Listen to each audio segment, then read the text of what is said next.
હાલો મિત્ર, હવે અમે નીકળી ગયા છે ફિશિંગ રિટર્ન 15 દિવસની માટે. તમે જોઈ શકો છો ખાડે પૂગ્યા અને ખાડે એટલી બધી બોટો છે તમે જોઈ શકો છો. હવે આ દ્વારકાની પુલ ફરીથી જવાનું છે. આ જો તમે દ્વારકાની પુલ છે તમે જોઈ શકો છો. એની બાજુમાંથી તમને વિડીયો દેખાડી તેવું જ છે. એની હેઠે બધી તમને દેખાડ્યું. આ બધી બોટો છે ને આ બંદરમાં જાય બધી બોટો તમે જોઈ શકો છો વિડીયોની અંદર.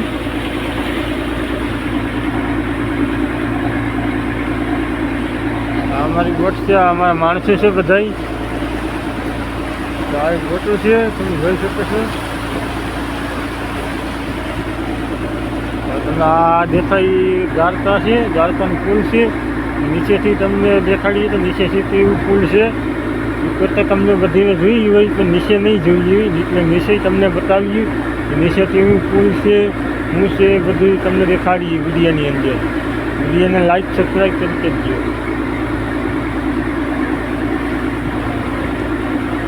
આ બધી રટી છે આ બોટો બંદરમાં રાજ્ય તમે જોઈ શકો છો. ઝૂમ કરી તમને દેખાય.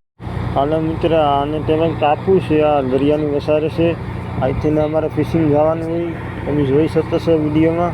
જ્યાં લાઇટ હાઉસ છે તમે જોઈ શકો છો વિડીયોની અંદર. આ બીજું ટાપુ છે. અહીંથી અમારે ફિશિંગ જવાનું હોય તમે વિડીયો જોતા રહેશે.